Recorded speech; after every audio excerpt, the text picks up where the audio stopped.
curious as to what lies beyond this world and this life, but honestly, how could you not be? Yeah, fair. From stories of past lives all the way to a few different versions of hell, like the underworld, we have a few. We've rounded up a few more stories of the afterlife for you because, yep, part 3. You wanted more, so now we're here. Here is part 3 of the top 10 people who saw the afterlife and lived to tell about it. Kicking off the list at number 10, When I Lived in Ireland. Jim Tucker and Jennifer Kim Penberthy are psychiatry professors at the University of Virginia. They think about death a lot. Pretty much. Tucker specializes in near-death experiences with young adults who claim to have memories of a past life. Yeah, that's a job, apparently, coming out of school. I didn't learn about any of that. This is a theme on this channel. We've heard about these cases in part 1 and 2, and they believe there's more than living in this body and then simply dying. For example, Reddit user Aproballs hit the World Wide Web to share their experience and how they remembered a past life when they were young. Between the ages of 3 and 5, I talked about when I lived in Ireland, and I was able to tell my parents the names of the places that I remembered.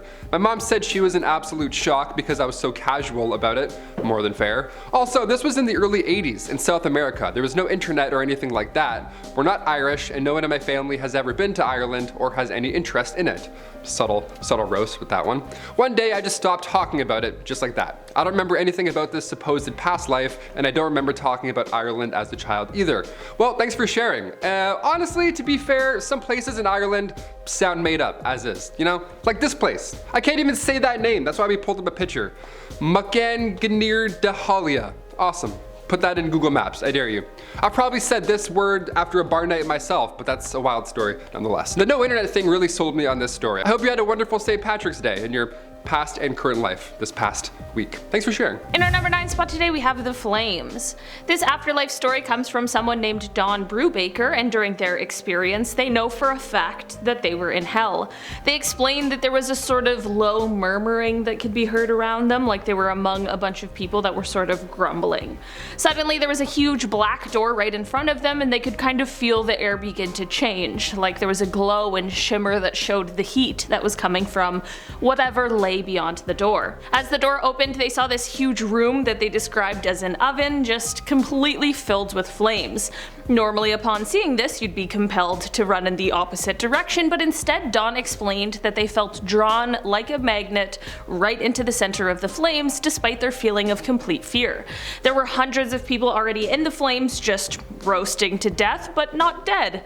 Dawn ends the story by just saying that once they were inside, the door slammed shut behind them. Like, Dawn, what happened next? How'd we get back here? Apparently Dawn writes for Netflix because that was the cliffhanger of the century. Number 8, Stairway to Heaven. This next one comes from Dr. Pirate 42. Great name, right off the bat. I don't believe in the paranormal. I'm a pretty reasonable guy. I have degrees in science and healthcare, and I'm pretty grounded. Hot start right off the bat. But since I was a child, I had this memory of me stumbling out of the back door of some club. I couldn't hold myself either. Maybe I was really intoxicated, whatever the case, and I slipped down a staircase, hit my head in the alley, and died. I was about 19. I was thin, had long blonde hair, I was wearing a brown red leather jacket. I remembered the neon signs, the staircase, the door I walked out of, even the interior. I could paint the picture perfectly if I had any talent in art. Anyways, 2 years ago, I took a leisure trip to Budapest, and while exploring the Ruins pub with my wife, I found the alley. That same one that I remembered. It was funny because I remarked to my wife earlier when we arrived that I felt something about Budapest that, felt like home and felt familiar in a way, and I felt oddly too comfortable to be there, like I could have never left. I think about this quite often. Yeah, thanks for sharing, Dr. Pirate 42. Awesome, again, name, great name again. Pretty brave of you to be excited in this situation. To be honest, if I found the place that I died in a previous life, I would freak out. I wouldn't be calm, cool, or collect. I would walk down those stairs so slowly and be like, don't do it again, don't do it again.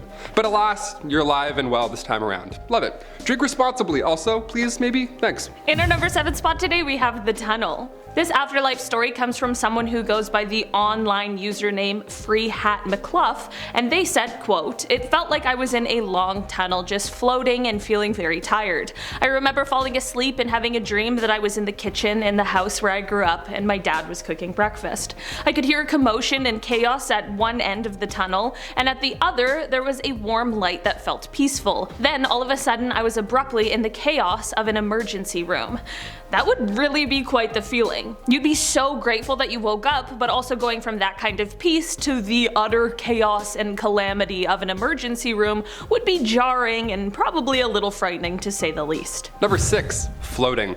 My mother and I were in a very bad car crash. She went into cardiac arrest and was resuscitated with the paddles. She told me that she was then floating above her own body and then abruptly ended up in a tunnel. Suddenly she heard my deceased uncle tell her that she had to go back and that it wasn't her time yet.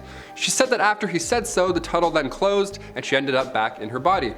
Those were the words of the woman's daughter, Gina. Well, I'm glad you're both okay. That's probably pretty horrifying.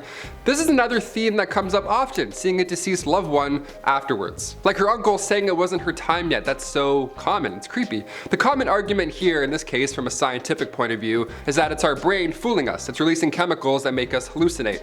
Your body releases these chemicals when you're born or when you die, but the argument Tucker is trying to make here with their studies is that hallucinations are the result of your sensory cortex going haywire. But when you're dying, that part of the brain, it can't function. It's not a hallucination or a trip, yet this experience still changes people. Drive safe. Thanks for sharing, Gina. In our number 5 spot today, we have the shapes. This afterlife experience starts out with someone explaining that this is a story that happened to their dad who had open heart surgery. They said that during their operation, he briefly died on the table before having his heart restarted. During this time on the other side, they explained that he went to hell. They go on to write, quote, "It apparently consisted of lots of geometric shapes and mirrors. It was one of those things where he just kind of knew. It hit him and there was no doubt that's what it was. He said it was the worst thing he could imagine. He was laying on a hospital bed with the worst pain, not able to move, locked in this geometric eternity." Listen, I truly believe that for some people, hell definitely could just be a ton of geometric shapes and mirrors, but if that is the case, then where did Hot Flames Oven Guy go to? I'm just saying, I'd personally take geometric shapes over hot oven roasting, but I definitely can't speak for everyone here. Number 4, hay is for horses. This one comes from username Miriam67. They say, "I don't have kids, but when my brother was a toddler, he said something to my mom about throwing hay in the window for the horses. My grandfather died before his birth and was a farmer, and the barn had windows and he would just throw hay in the windows for the horses to eat. My mom was really freaked out at this point, but he never said anything else similar like that ever again." That's pretty awesome. That's gotta be comforting to remember. Stories like this I enjoy. It's tame, it's cute, doesn't sound made up or stretched. It makes me believe in the afterlife, just a touch, just a little bit. Something similar actually happened in my family. My cousin was born not too long after my grandfather had passed, and apparently when he was a toddler, he would say some weird stuff as well. Like he would ask how the kids were, just with a thing of milk in his hand, walking around with no shirt. He's like, "Hey, how are the kids?" I'm like, "What kids? You don't have kids. I know for a fact you don't have any kids. I'm your family, that's how I know." He would just go in empty rooms and talk. I mean, hard to say, but I've heard some weird things. Recollections like this convince me, so thanks for sharing. In our number 3 spot today, we have What's Going On. This is an afterlife story that really had me intrigued because it's like nothing I've ever heard before. It's not the typical tunnel with light at the end or a field of flowers. No. Instead, this person saw a bunch of math. I mean, not exactly, but they wrote, quote, "Through open doors I glimpsed at enormous rooms filled with complex equipment. In several of the rooms, hooded figures bent over intricate charts and diagrams or sat at the controls of elaborate consoles flickering with lights. I gazed into rooms lined floor to ceiling with documents on parchment, clay, leather, metal, and paper. Here, the thought occurred to me, are assembled the important books of the universe." This afterlife experience happened to Dr. George Ritchie, and it really is compelling. Who are these hooded figures? Your guess is as good as mine. What are they up to and what's all this equipment they have? I'll never know. Or maybe we'll all find out. I suppose only time will tell for sure. Number 2, new hat, old life. My daughter asked me, "Remember my fancy hat?" And when I said no, she said, "Yeah, before I was dead, I used to work in a bank." At that point, I'd be like, "Sorry, stop, you're grounded. Stop, go to your room." I saved my money and bought a hat in a round box. I was on the bus and a man almost sat on it. Then the bus crashed and I died. She was about 3 and totally casual about the whole thing. That was from user Raspberry Sweaty. Also not Sweetie, it's Raspberry Sweaty. I did a double take with that name. Yeah, that's a convincing story because when I was 3, I didn't understand money or how it worked. I didn't understand how a bank functions. I mean, to this day, I still don't really know. I don't know. Why do they keep calling all the time? What do they want?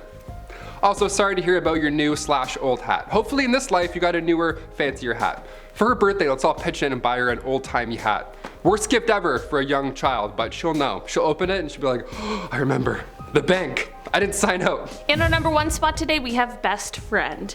Okay, this is one story that truly I think a lot of us hope the afterlife is like, should we all come to find out that there is one. This story is from someone named Bryce Bond, and they wrote, quote, "Racing toward me is a dog I once had, a black poodle named Pepe. He jumped into my arms, licking my face. I can smell him, feel him, hear his breathing, and sense his great joy at being with me again."